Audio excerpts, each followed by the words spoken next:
Like, he was well over 6 feet. And he was also mixed, which the only brown person I've ever dated, except for my current husband, who's kind of more like a reddish yellow. So I don't know if that counts. It only lasted a couple weeks, though. Oh, dear Lord. What's up, guys, and welcome back to the Best Friend Files. Today, we are talking the Vice President Elect JD Vance, and we're making America alpha again. Yeah, we are. Okay, so our boy JD Vance went to high school in Ohio. After he was in high school in Ohio, he joined the Marine Corps. He was actually a military journalist, so he wasn't actually in combat, but he was deployed to Iraq in 2005 for 6 months. So he did serve this country in a dangerous war zone. I had lots of friends that were in Iraq in 2005 at the time. Not a fun place to be, even if it wasn't combat. He came back, he graduated from Ohio State University and Yale Law School. He practiced law briefly as a corporate attorney before he became a venture capitalist, which is like quite a jump, but cool. For those of you who don't know, a venture capitalist is the show Shark Tank. Yes. And then he married his wife, who is also an attorney, Usha. I'm going to butcher her. Silicone Vance. In 2014, and they have 3 children together. So yeah, I mean, that's kind of like a brief little caption of who he is. He actually attained the rank of corporal, and his decorations included the Marine Corps Good Conduct Medal and the Navy and Marine Corps Achievement Medal. So decorated a little bit, put his time in, served the country. He wrote a memoir, Hillbilly Elegy. Elegy? LG? I think it's LG. LG? No, Hillbilly there's 2. LG. It's ELEGY, so it's got to be like Elegy. No, it's Hillbilly Elegy. Yeah, Hillbilly it's Elegy. Yeah. So Hillbilly Elegy was published in 2016, made into a film in 2020. I guess you can actually watch it on Netflix. Apparently it's on Netflix. And he was dubbed the voice of the Rust Belt, which I just absolutely love, being that we are both from the Rust Belt. I didn't know we were. Yeah. Oh, yeah. Western New York's part of the Rust Belt. I've never heard that term in my life. Really? Yes. It goes from, like, Detroit to, like, Buffalo. Like train tracks? I guess so. I would say more just, like, all the factories that are now old and rusty. Got you. It's more like, yeah, the voice, like, the Rust Belt is, like, it's a rundown post-industrial areas. That's not as cute. So I just like that he was dubbed that. He has spoken and written about how his childhood was marked with poverty and abuse and how his mother struggled with drug addiction. I actually watched his interview on Theo and he like talked about it for quite a bit of time. And I found it to be really like relatable and inspiring. And I think that that's one of the things that made him so kind of like relatable, because 46% of people have a close friend or relative who has battled addiction. That's according to a Pew Research.org article.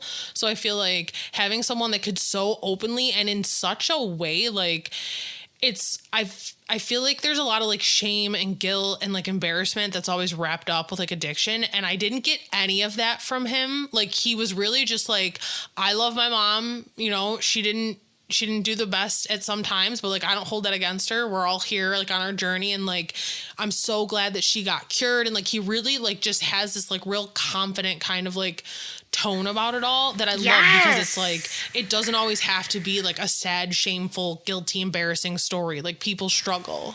Yeah, him embracing it and just standing in his own mess and being like, I'm a human going through a human experience. Next question is like the most alpha male thing. And I think to your point, like that is what is so like alpha about him in this situation, is the fact that he is very unapologetic just about everything. Even when he changed his stance on like, I mean, he originally, when Trump ran, spoke out about Trump running in the Republican Party.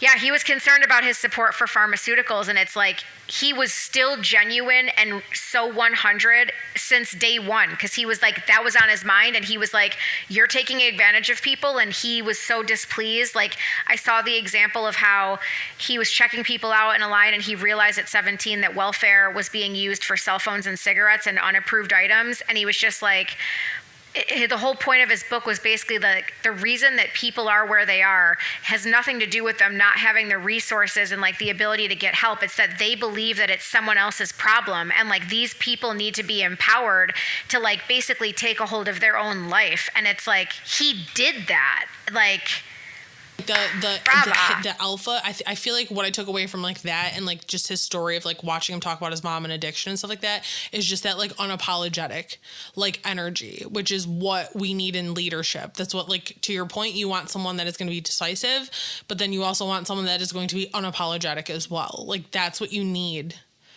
That's what you need in a leader. Certainly what we need in men. Boys, listen up. I also didn't realize this until I looked it up, but he, at 40 years old, is going to be the third youngest vice president in U.S. history. Not surprising, but very cool. It's like for so long, it's been a boomer. And like even Gen X, like, I mean, Gen X, they're only a couple years older than us. So I feel like even them, like, this is huge because this is a very young vice president, and then also really is the next generation. And like, obviously millennials, we all know that half of them have already turned 40, but still it's like you really don't take like your seat at the table of like socioeconomic power until you're in like your 30s and your 40s. That's when you finally have amassed the experience and the time, and like you have opinions that are worth listening to. I feel like he is me. Like, we both have 3 kids that are about the same age. We're the same age. I just get like, he's very forward in what he's saying. He remembers the internet. He's, you know, dealt with like addiction. He comes from a low income area. Like, I'm just like, he gets it. This guy gets it. And he fought for our country, like, huge. And he went to Yale. His love story, like when he meets Usha. So I was looking up online to like research for this episode, and there's literally a picture of him in like full Indian, like formal wear for their wedding. It was like a Christian Hindi mix. And when they met, he taught himself how to make Indian food for her and her mother. And I'm like, this guy is just doing it right. And then, so since she was kind of like upper middle class and he was not, he was like poor in Ohio, she says, quote, that JD and I could meet at all, let alone fall in love and marry, is a testament to this great country. It's also a testament to JD. And then he talks about how she helped him re-engage with his faith, but also her parents are Hindi. So I don't know if they have like a blended, you know, like a religious thing in the family, but I'm sure they do. Oh, this is cute. So their son's 4th birthday was earlier this year, and he read Dr. Seuss's "Oh, the Places You'll Go" from the Senate floor because he knew it was going to be recorded. Which, like, are you kidding me, dude? You're on national television being in the Senate, and you're reading a Dr. Seuss book because your son's birthday is happening. Like, that's amazing. Oh, this is funny. So when she met Trump the first time, he like gives her a hug. He's like, "You're so beautiful. I'm glad to see you." And Trump asked Usha what she thought about like Vance getting into politics. And she said, "Well, sir, you know, my husband really loves public service. We love the state of Ohio. And I'm just really thrilled to be able to help him out where I can." And Trump just goes, "Yeah, my wife hates it too." That's hilarious. I do have here a list of some of his notable political achievements, which, again, he hasn't done much because he hasn't been in office for very long, but I don't want to say he hasn't done much. So in 2016, he started Our Ohio Renewal, which was like a nonprofit advocacy organization focused on education and addiction in Ohio. And then because he was the junior senator during the train derailment in East Palestine, Ohio, he responded and visited before the top Biden administrative officials even visibly engaged. So he was like posting stuff on social media. His office issued like an official statement within 10 days. He visited the area 2 weeks after the derailment happened. And the whole time, no one from the federal government at this point had even like mentioned it yet, touched it. See, he's just real. He's just real. Yeah. And he wrote an op-ed for the Washington Post supporting the provision of PPP-style funds to those that were affected by the derailment. And then along with fellow Ohio Senator Sherrod Brown, co-sponsored a bipartisan legislation to prevent derailments like the one that happened in East Palestine. So making some moves. And then also in July of 2023, Vance and Representative Marjorie Taylor Greene introduced legislation aimed at penalizing anyone who participates in providing gender-affirming care to minors. The bill would make gender-affirming care for minors a federal crime with penalties up to 12 years in prison. So he did the footwork on that as well. So, I mean, those are, I think, pretty decent accomplishments for being a senator for all of a year. What stands out is how sure and true of himself he is, and just the confidence that gives me and him as a leader. Oh, okay, wait, here's this quote. Vance told JD told the Megyn Kelly Show podcast in 2020 that he benefits from having a, quote, powerful female voice, end quote, on his shoulder. Quote, Usha definitely brings me back to earth a little bit. And if I maybe get a little bit too cocky or a little too proud, I just remind myself she is way more accomplished than I am. And I was like, dude, come on.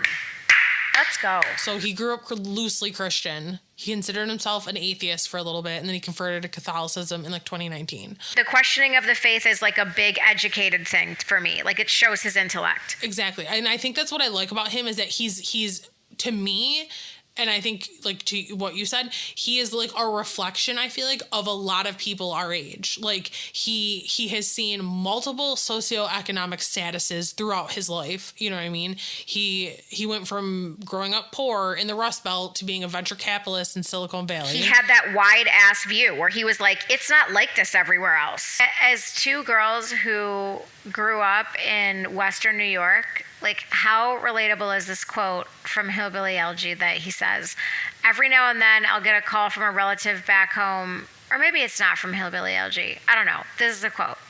Every now and then I'll get a call from a relative back home who asks, did you know so-and-so? And I'll remember a face from years ago, and then I'll hear they died of an overdose. So relatable. I also feel like we were definitely in that, but now I feel like unfortunately, due to our age, we're moving out of that and into like random heart failure. Oh my God. Like, stop. I hate to say it. So I thought this was interesting too, is that I found that he was quoting, or he was talking about the Hungarian government, and how apparently like it's a very Christian place. There's lots of Catholics, even though the president of Hungary. So the president of Hungary basically has, so the Hungarian government, let's start there. Okay. So I found this in 2021 when he was running for Senate. He was discussing the Hungarian government and how they offered loans to married couples that were forgiven if the couple stayed together and had 3 children. I love it. So he was like, why can't we do that here? Why can't we actually promote family formation? And I think that that's what I like about him, is that like he honestly is not just like shouting about the problems, which is like what I feel like most politicians and people do. He's a free thinker. He's literally like, okay, obviously we're incentivizing childless or childless fathers. Obviously, fatherless, childless cats. Fatherless just children. running around. Fatherless, childless cats just like taking over everything. But, you know, I appreciate that. Mm-hmm.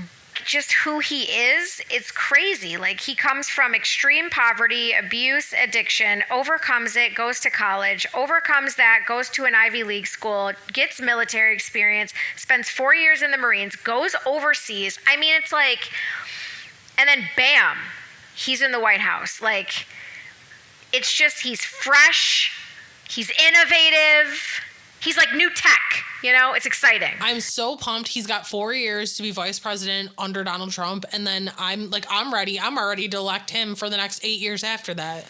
I'm already voting for him. JD, you've got our votes. He's like, I'm not running. He's already got it. And that's what I love about this whole fucking little team up that they did here, because it makes me feel comfortable that we're actually building a legacy of some sort, and that Donald Trump was smart enough to be like... Well, some people would say that's a monarchy. Oh, yeah. Mm-hmm. We're not supposed to do those. Mm-hmm. You know, the royals and all that. Okay, sorry, I had to switch AirPods because mine died. So his mama and papa met as kids at 13 and 14. Vance describes her as quick to aim a gun to defend her family, and there are rumors that she's fired her weapon before to defend the family. After she died, they found 19 loaded guns around the house. So this woman was the shit. And the reason that probably the 90% of why he is who he is. His mother was a trained nurse, which I just feel like that's such a common predecessor to addiction, because, you know, the medical field is super common for addiction because you've got access and a high stress job. So his mother was a trained nurse, alcohol addiction. He says that he lied to a judge about his mom's abusive behavior so he wouldn't be placed in foster care, which is just like, that sucks so bad. She's been sober 6 years. She joined him on stage at the Republican National Convention in July, and then in a New York Times interview in September, she says about the book, it's heartbreaking in some parts, but it helped us grow as a family, and it opened up a line of communication that we never really had. She now works at a substance abuse center and has been sober 10 years. It's just like, it all tracks, you know, like who he is so legitimate and founded in truly the overcoming power of the human spirit. Like, I don't know how you can't root for this guy. The adversity that he's overcome and probably heavily influenced his family to overcome is just really profound and unusual. It's profound. It's inspiring. And personally, I'm really excited to see what he does with his vice president candidacy. No, what would it be? His vice president position. Yeah, his term. His term. There we go. Yeah, there you go. He's going to have a term in there.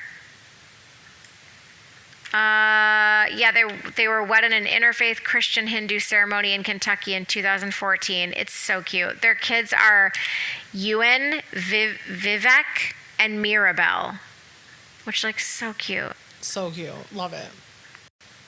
And then she said in an NBC News article in May 2017 that she was 37 weeks pregnant with their first, or she was 37 weeks with their first child.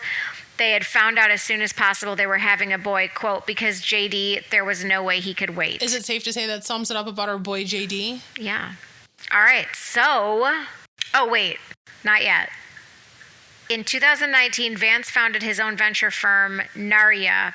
Narya was named after a fictional object from J.R.R. Tolkien's Lord of the Rings books. Also a nerd.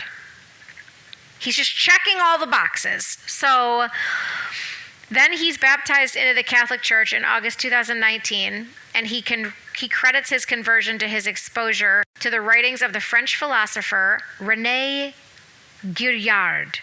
Girard is most famous for his theory of mimetic desire, that human beings imitate the desires of their peers, ultimately giving rise to rivalries and violent conflicts that are resolved by scapegoating a common enemy. So, we hope you've enjoyed hearing about this man who clearly has his shit together. We applaud him. Congratulations. Boom.